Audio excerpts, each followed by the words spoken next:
Hello, this is a quick summary on Rome, ancient Rome history. Well, first thing we have to analyze if Roman civilization was a river civilization.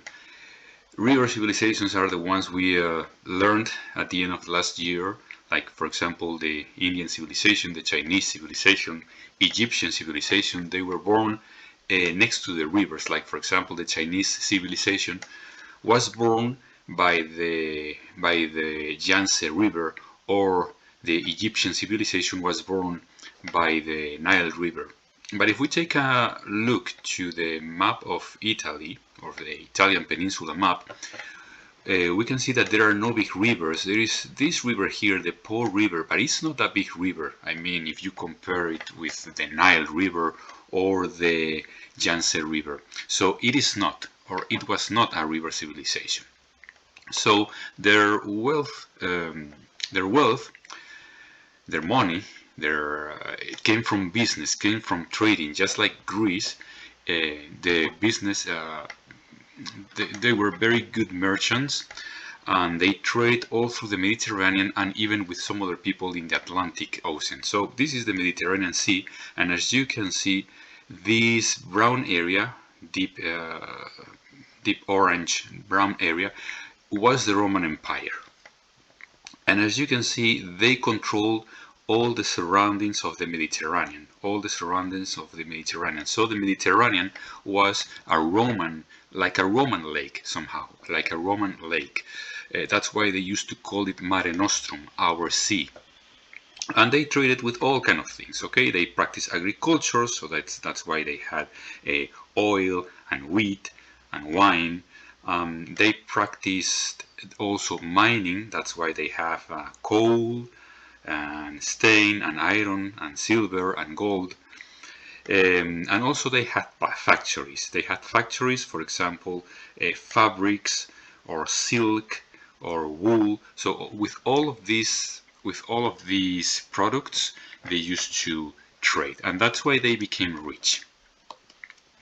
So here in this map we can see the biggest or the greatest expansion of the Roman Empire. This happened under the reign of Emperor Trajan. By the year 117, when he died, Rome, the Roman Empire, controlled all this area from England to Egypt, from Portugal and Spain to the Middle East, to Asia Minor, Turkey. So a huge territory. And the main characteristic is that this territory was built around the Mediterranean Sea. Here is an outline of the unit. So you have the location, Italian Peninsula, that is where everything started. The chronology between 6th century BC, more or less, that was the date of the foundation of the city of Rome, until the 5th century AD. That is when the city of Rome fell under the barbarian tribes. So it's a long period of time, around 1,000 years. Political evolution, it started being a monarchy, then a republic, then an empire, and eventually the barbarian tribes invaded, the Germanic or barbarian tribes invaded from the north the Western Roman Empire. Types of government, as we said before: monarchy, republic, with all these politicians, with all this political career they had, the one that we call the cursus honorum, and then the empire. Economy, as we just said, it was based on trade, and they traded with agricultural products and with mining products and craftwork as well. Social structure, it is quite simple. It was divided, just like Greece, in citizens and non-citizens. Citizens were patricians and plebeians, although not all of them belonged to the same social class. And non-citizens were women, freedmen, so former slaves, foreigners, and slaves. Religion, they started being polytheistic, just like the Greeks, and with a religion which was quite similar to the Greek religion, or they used to worship similar gods or equivalent gods, we could say. So, for example, the god Jupiter was the god Zeus in Greece, and the Romans called it Jupiter. Somehow they were very similar.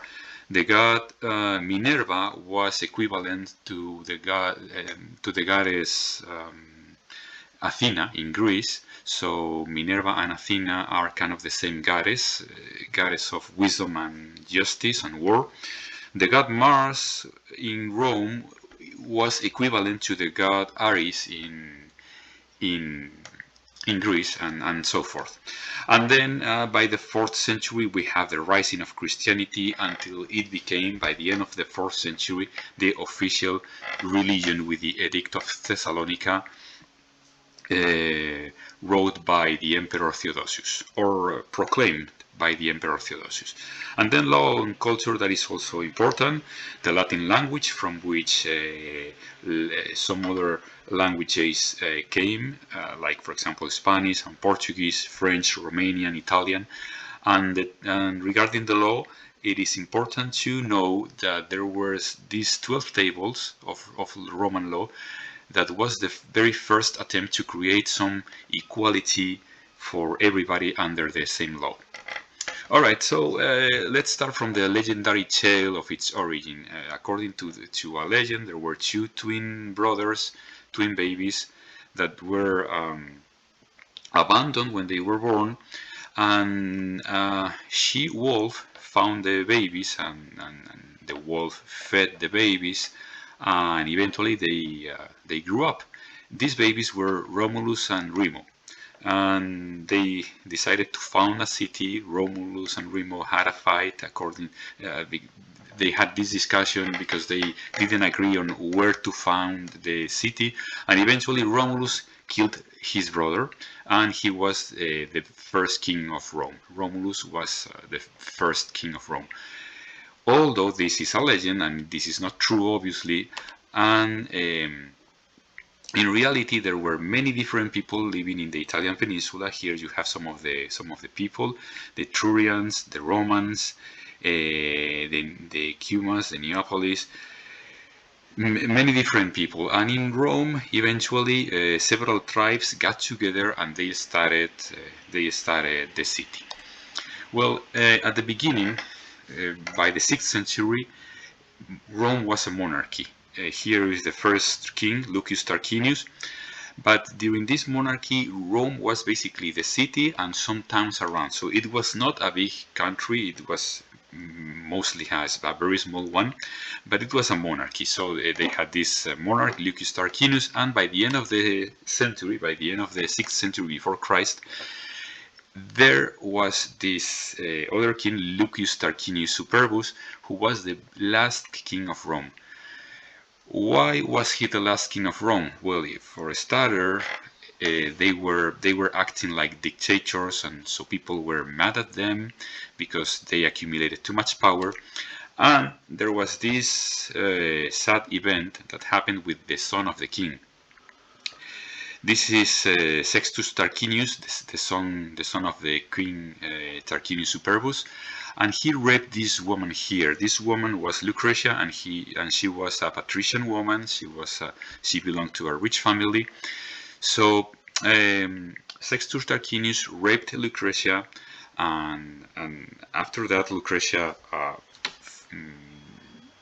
claimed to avenge. So she wrote a letter claiming to avenge this rape, and then she killed herself. So there was a big revolt from the patricians, from the rich families, against the monarchy, and eventually the monarchy was dethroned, and that was the beginning of the republic. The beginning of the republic, and the republic was based in a government of politicians, not just one king, but different politicians, different positions in a political career, and a senate where they would debate any political idea. Just like today we have the Congress of the Deputies, and with several political parties, and they argue and they discuss and they pass the laws and everything. The Romans have a very similar organ, a very similar institution, which was the Senate, which is what you can see here. This politician here, this orator, is speaking in front of the people, is giving his speech, and then the rest of the senators will discuss if what he's saying it's right or it's wrong, or if they are going to pass some laws or stuff like that. All right, then. The Republic started in 509 and it lasted until 27 BC, so almost 500 years. Then this is the social division of the Roman Republic. On one hand, we have the citizens, patricians, mostly the wealthy families, and patricians dedicated their lives to be, for example, politicians like this guy here, or high generals in the army, high rank soldiers in the army, or also merchants, rich merchants or landowners. So basically rich people from wealthy families that occupied the most important positions in society. Then plebeians were the middle and lower classes, and they were mostly peasants and artisans. And these were the citizens. Then non-citizens. Every woman was considered to be a non-citizen, no matter if they were rich or poor. So patricians or plebeians, all women were non-citizens. Then freed slaves, freed men. That means that they were former slaves that after some time they achieved their freedom. Many times because they saved money and they paid to his master for his freedom. And then obviously slaves. Slaves were not considered to be citizens. So political structure. Let's see. There is a political career. There was a political career which is called cursus honorum. Cursus honorum were the different positions you have to go through if you are going to pursue a political career. All right. All these positions are called magistrates. So the dictator was a magistrate, the quaestor was a magistrate, the curule aedile was a magistrate, the praetor was a magister, and censor and consul were magistrates. But each one has a different field, and each one has a different importance. For example, the quaestor was a tax inspector, so he's the guy who goes to a place and see if the taxes that you are paying are the correct ones, or if you are paying less taxes, then you can get some kind of punishment or something. The curule aedile is like a mayor in a city, so or a town, so there were many of them. They are like mayors. The praetor was the equivalent to what today is a minister of justice, so he was in charge of all the judicial system. Then the censor was the guy who made the list of citizens that can vote at the Senate, at the elections. And it's a very important position because he was the one who decided if you could vote, if you fulfilled the requirements to vote or not.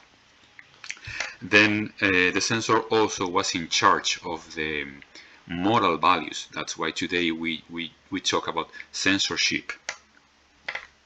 And then finally the consul. The consul was the supreme leader of the republic, and normally there were two. There were two consuls, so one can watch over the other. So no one of them would get corrupt.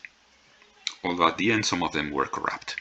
And the dictator was something extraordinary. It was an extraordinary position that only worked on, or only happened to be a dictator in times of serious crisis.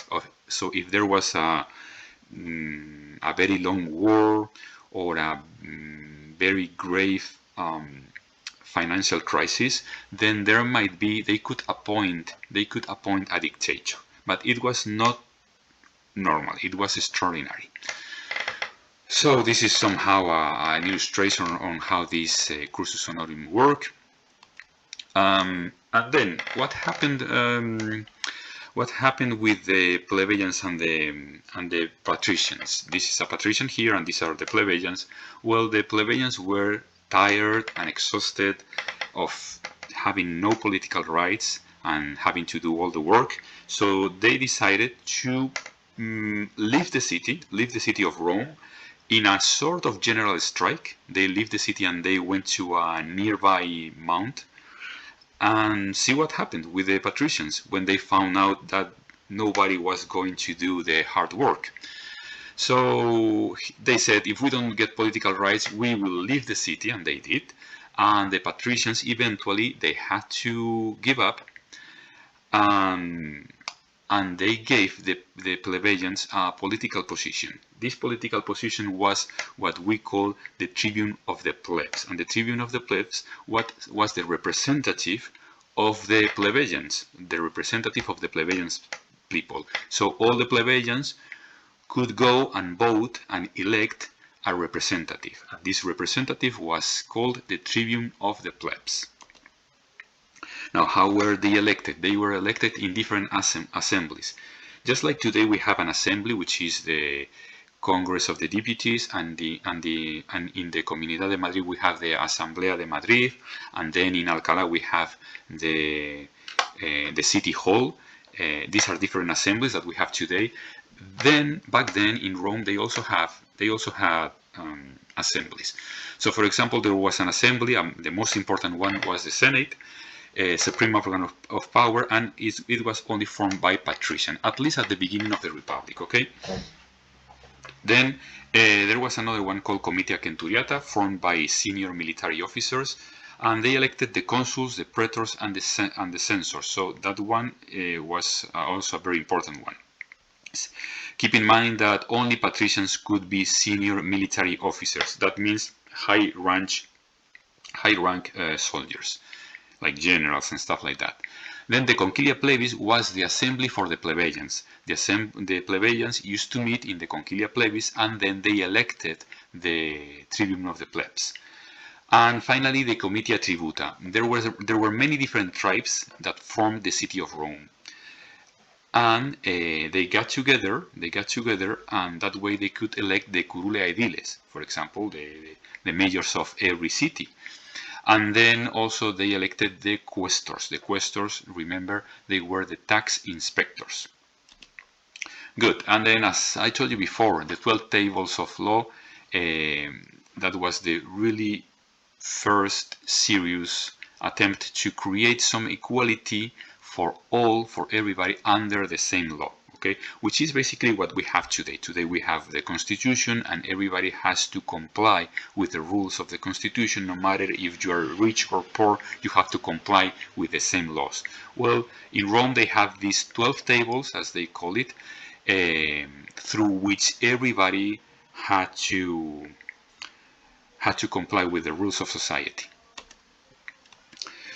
Okay, well, these are some activities about the different types of government in chronological order. I hope you already know this. First, Rome, it was a monarchy, then it became a republic, and eventually it became an empire.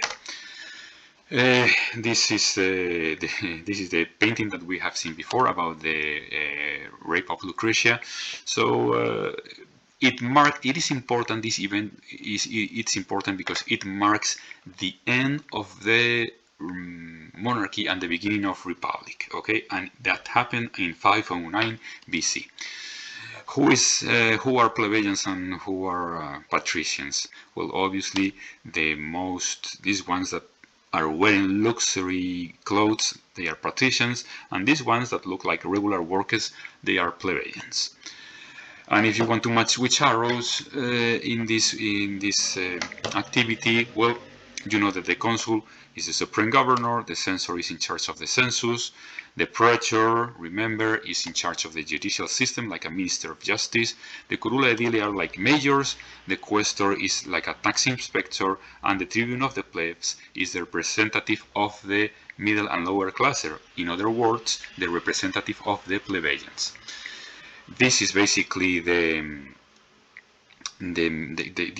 maximum Roman expansion, but we are not going to watch the video. You can do that at home if you have some time. And this expansion took place in 3 phases. The first one is the expansion through the Italian peninsula. So this is Rome over here, okay, and they expanded through the Latium. That's why we have the Latin language. Latium is this region in the Italian peninsula. Today is still called Latium, or in Italian it's called Lazio.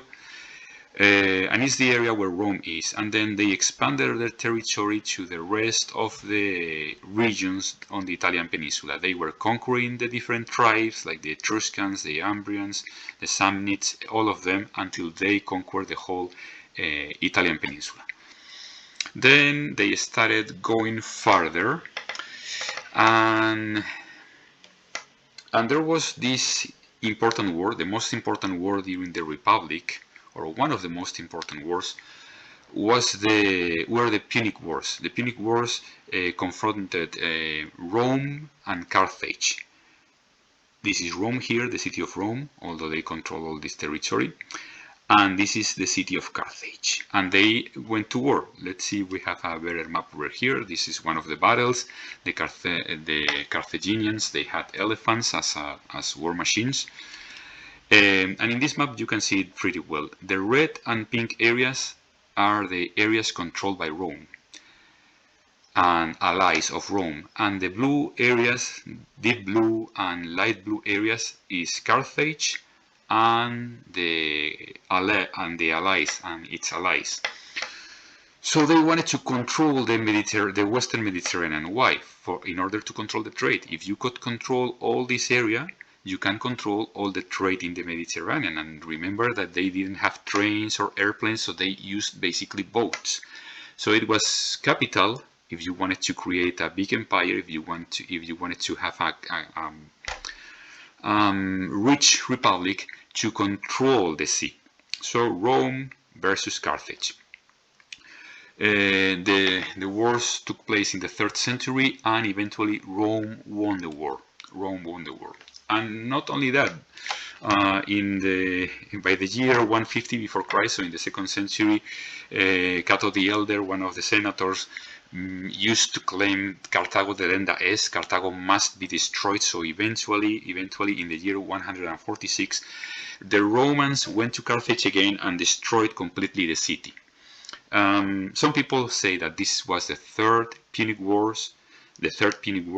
I don't like to say that, because I don't think it was a real war. It was just the Romans getting there and destroying the city. There was no declaration of war or anything like that. But anyway, that was the end of Carthage. Carthage was disappeared from the face of the earth. This is a chart to complete about the Punic Wars. We already did this in class. And the third phase of the expansion is the one that goes from the Republic to the Empire. Okay, so there was an expansion to the Eastern Mediterranean. All this area here is the Eastern Mediterranean, Asia Minor, Palestine, Middle East, Egypt. And then eventually they had a complete control of the Mediterranean, as you can see in this picture. And then there was this emperor called Trajan, as I told you before, that in 117, he died in 117, and he achieved the maximum expansion of the empire. Okay, with the conquest of Dacia, this area here, which today is more or less equivalent to the country of Romania. So let's go with the empire. The empire started in 27 BC and it lasted until 476 AD, so around 500 years. But before going with the empire, let's see what happened at the end of the Republic. Why did the Republic came to an end? Well, there was a huge crisis by the 1st century before Christ, and people didn't trust politicians anymore. They didn't trust the praetors or the consuls, so they turned their faith to generals. Generals had a lot of prestige because they won many battles, and they were brave people, powerful people. They had armies, so people turned to generals. So by the middle of the 1st century before Christ, there were 3 big generals: Caesar, Pompey, and Crassus. And instead of fighting each other, they decided to rule together, and that was called the First Triumvirate. Okay, the First Triumvirate. They are going to rule together. But still, they didn't get along very well, and they tried to conquer different lands in order to get more and more prestige so that eventually they could be, or one of them could be, the total leader of the republic. So Crassus went to the east. He didn't do very well because he was killed by a rival tribe. He was forced to drink liquid gold by his enemies, so he obviously he died because of that. Pompey went to the north of Africa, and he got involved in a civil war with Caesar. Caesar conquered the Gauls, which today is France, and eventually Caesar and Pompey got to war, and Pompey ran away. He was fleeing from Caesar. He got to Egypt, and in Egypt the Egyptians killed him, so they could be in good terms with Caesar. So Caesar became the leader, the total leader of the republic. He became a dictator, and then the Roman senators were not happy with that. They didn't want to have a dictator because they thought that Caesar wanted to be actually a king of Rome, and they didn't want kings because of everything that happened in the past. So they killed Caesar. Some senators were in a conspiracy to kill Caesar, and they did it. So after the killing of Caesar, after a couple of years, after a few years, it came the second triumvirate, and the second triumvirate had three other generals: Octavian, Antony, and Lepidus. Lepidus, and it happens a very similar thing happened. The three of them were supposed to rule together, but they didn't get along very well, so they went to war. The army of Lepidus wasn't loyal, and many of them deserted into Octavian army. So Lepidus decided to give up the fight, and he retired to his estate in the countryside, and he lived there ever after. Antony and Octavian, on the other side, they went to war. Octavius versus Mark Antony and the Queen Cleopatra of Egypt. Antony met Cleopatra, and they fell in love with each other. They had this relationship, and they decided to join forces in order to expand the territory in the Middle East. They didn't do very well. They lost some battles, and in Rome, Octavius accused Mark Antony of being a traitor, of selling Rome to Egypt, or of being hypnotized by Cleopatra. So he put everyone against Mark Antony in Rome. Okay, Octavius put everyone against Mark Antony. So they went to war, and eventually Octavius' army, or Octavius' navy in this case, because it was a naval battle, Octavius' navy defeated completely the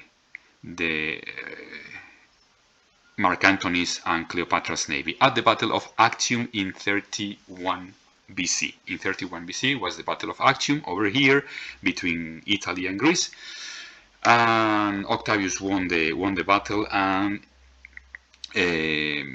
because of this huge defeat, eventually Egypt was conquered by Octavius, and Queen Cleopatra had to surrender, and after she surrendered, she killed herself.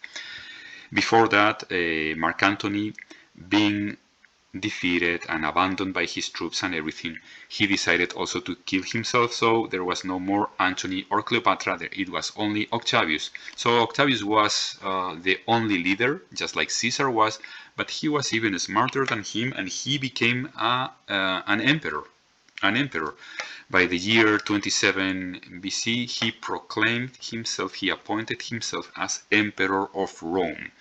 He accumulated all the power in his hands, so he was very smart, because people think that it was okay. People were okay with that, and he had very few problems accumulating all the power. He became the leader of the army, the Imperium Maius, the Princeps Senatus, that means the first among the senators, so the most important senator. Princeps Civitatis, the first among the citizens, so the most important citizen. Also Augustus, which means a religious leader. That's why he was called Octavius Caesar Augustus, or Caesar Augustus. He took the name Caesar because Julius Caesar was his grand uncle, And he was also the tribunicia potestas. That means that he had total immunity. He could do whatever he wanted to do, and he was still the emperor. So when he defeated some tribes in the north of Hispania, basically the Asturians and the Cantabrians, he proclaimed the Pax Romana. Pax Romana means that eventually, finally, at least the empire was at peace for a number of years, and that's why he built this monument here that is called the Ara Pacis, means the altar of the peace, the altar of peace, in order to celebrate or to commemorate this Pax Romana. Okay, by the this Pax Romana that started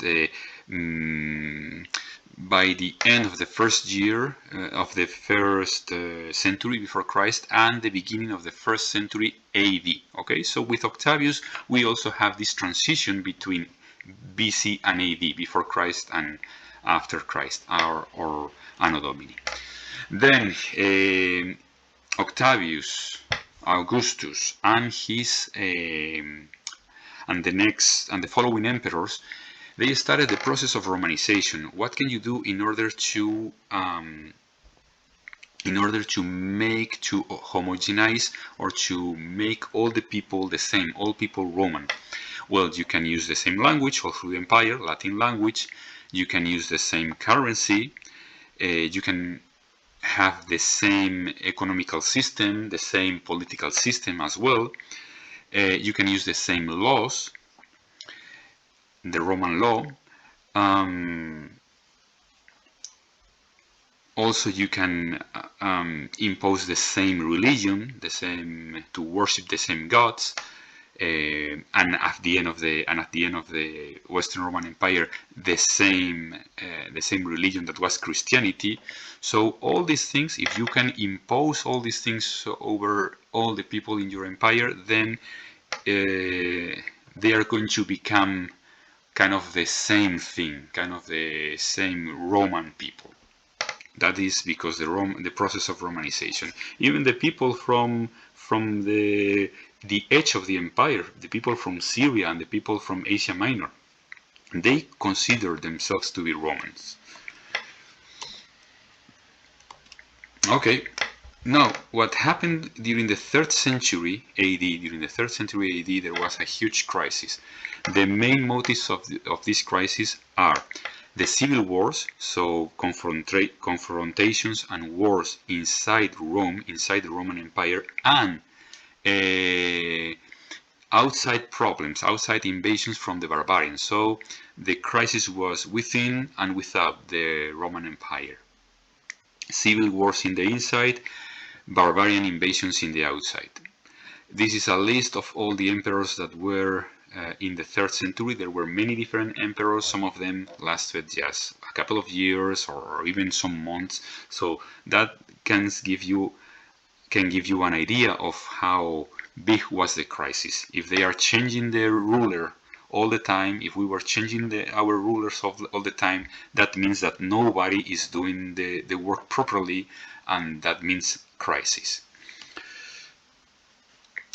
Alright, so by the end of the empire we have some important event, which is the rise of Christianity. This is the Emperor Constantine, and the Emperor Constantine decided that that the persecution of Christians was enough, and he decided to give religious freedom to the Christians and to any other religion. Okay, before him, Christians were persecuted, as you have seen in movies and stuff like that.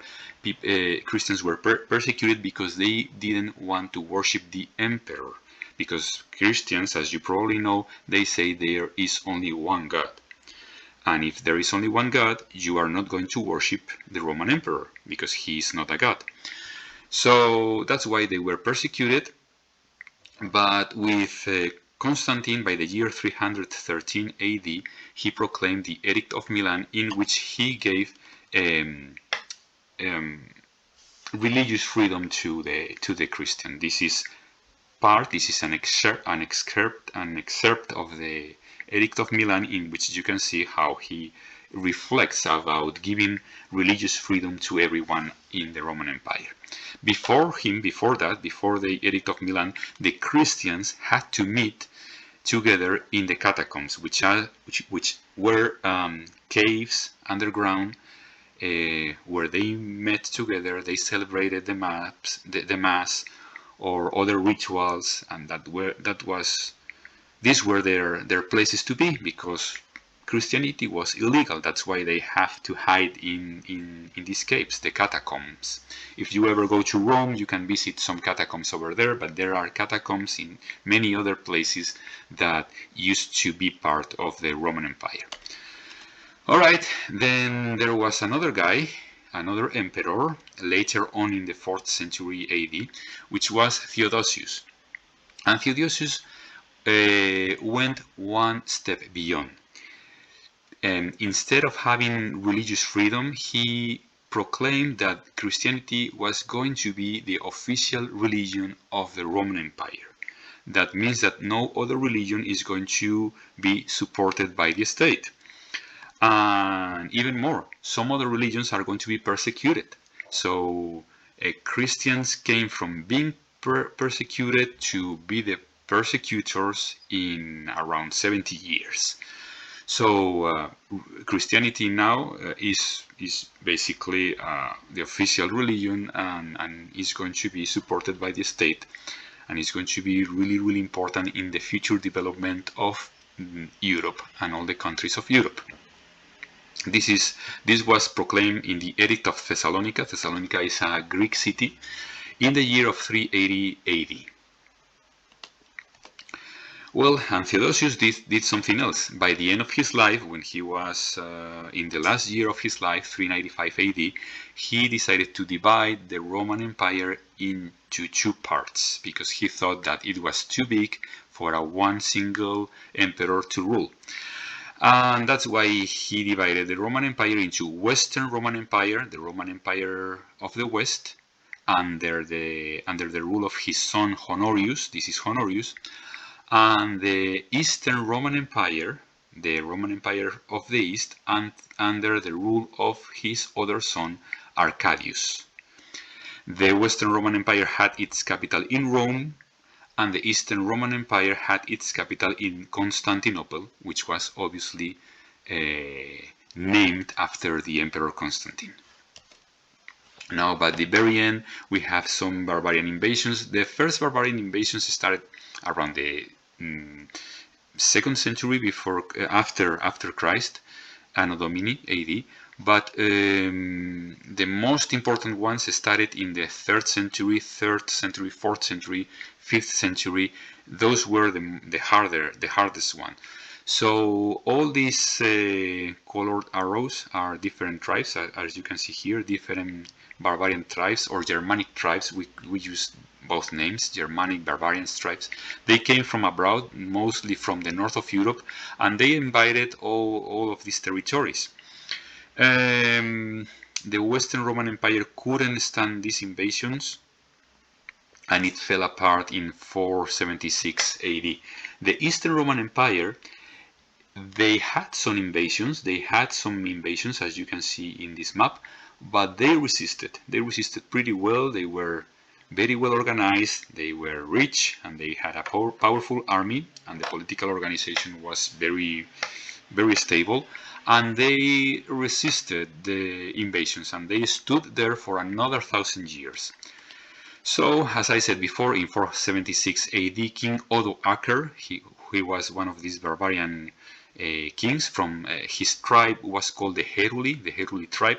He dethroned the last emperor of the Western Roman Empire, this guy here, Romulus Augustulus. He was only 16, and he was he was already the emperor, but he had very little power. So in this picture, you can see how he and his wife, they are offering their crown to King Odoacer. That was the end of the Western Roman Empire. But the Eastern Roman Empire, as I told you, stood there or lasted for another 1,000 years. Okay, the Eastern Roman Empire is this pink area here, with its capital in Constantinople. All right. which is some other story, and it belongs to the next unit. Now, that was the political history or political evolution of Rome, and this is just a summary of the equivalence between the Greek and the Roman gods when they were polytheistic, before the imposition of Christianity all over the empire. Okay, so we know that Zeus was the father of the gods in Greece, and the Roman equivalent is Jupiter. So the most important god was Jupiter. Then Athena, goddess of wisdom and war, which is this one here, by the way. This statue is Athena. Became Minerva in Rome. Apollo, the god of poetry and music, became Phoebus. Ares, the god of war in Greece, became Mars. Aphrodite, the goddess of beauty and love, became Venus. Poseidon, the god of the sea and the oceans and the rivers, became Neptune, and so forth. Okay, so these 6 are the ones that, let's say, were the most relevant, and these are the ones that you have to know. Then the last section of the unit is Roman art. So let's start from architecture.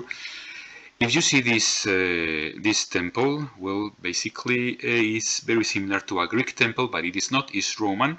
They have this architectural order that, as you know, is the Corinthian order. So they took this from the Greeks. They took the shape of the temples from the Greeks, but they added this platform here, which is called podium, and that's why you can notice at first sight that this is a Roman temple, because it has a podium.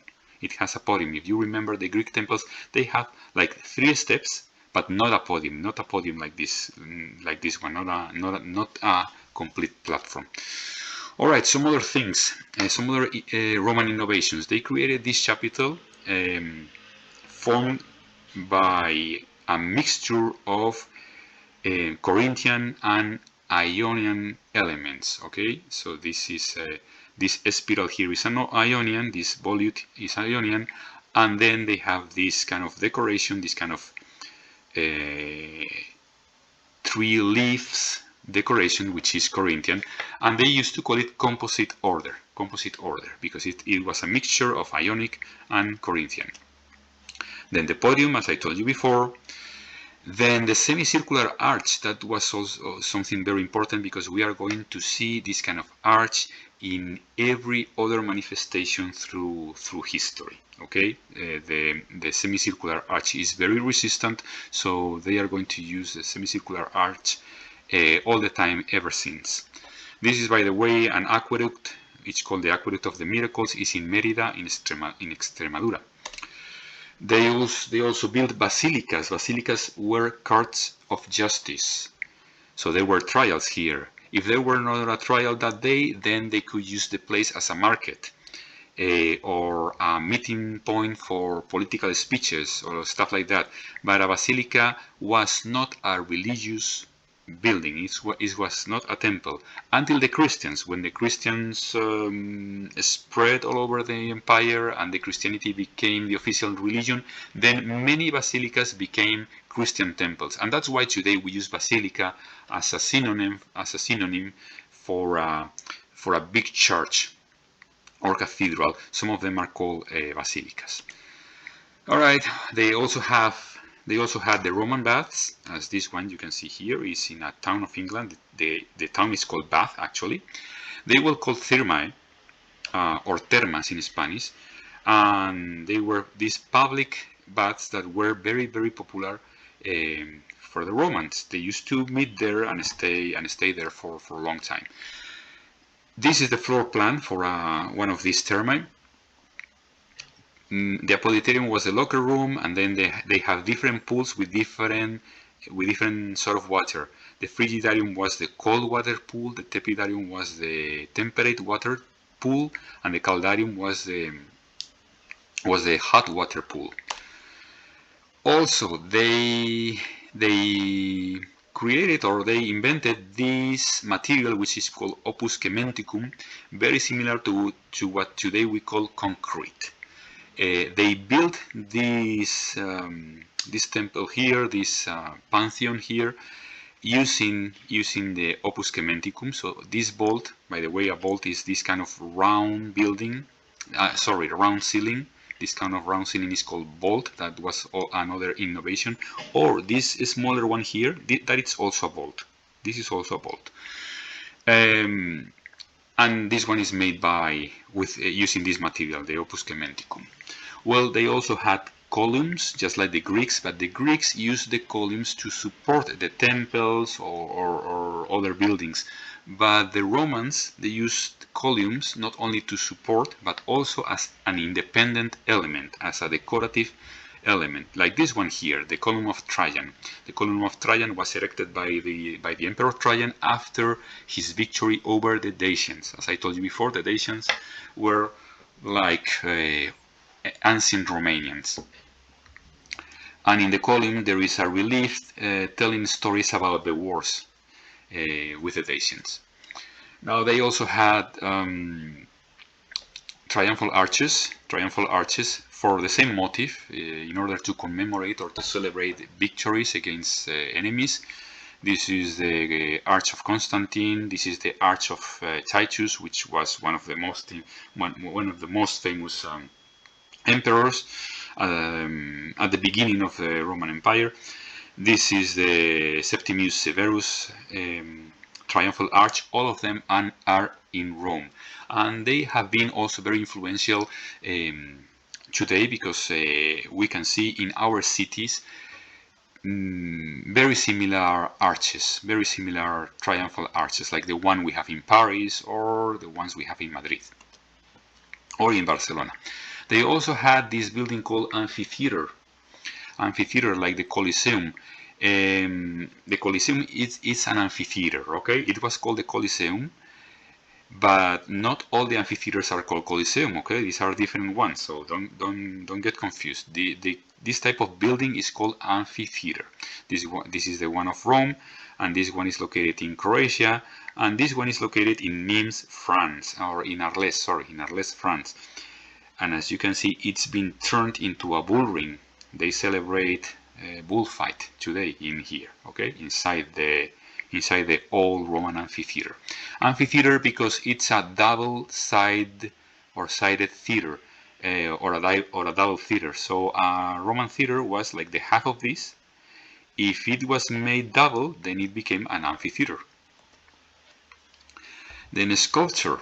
Regarding sculpture, we have to analyze the portrait. They have the idealized portrait, in which the characteristics of the person that was portrayed were exaggerated. Like, for example, this is the Emperor Claudius, but he's portrayed as the god Jupiter. Why do we know that he's portrayed as Jupiter? Because he's barefoot, and only the gods were portrayed barefoot, because he has the eagle, he has this ceremonial plate in his hand, the laurel crown, everything.